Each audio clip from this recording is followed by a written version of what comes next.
أو كصيب من السماء فيه ظلمات ورعد وبرق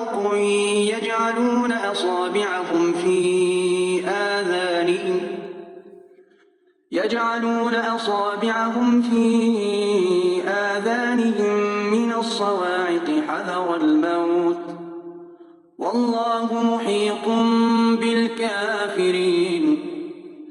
يكاد البرق يخطف أبصارهم كلما أضاء لهم مشوا فيه وإذا أظلم عليهم قاموا ولو شاء الله لذهب بسمعهم وأبصارهم إن الله على كل شيء قدير.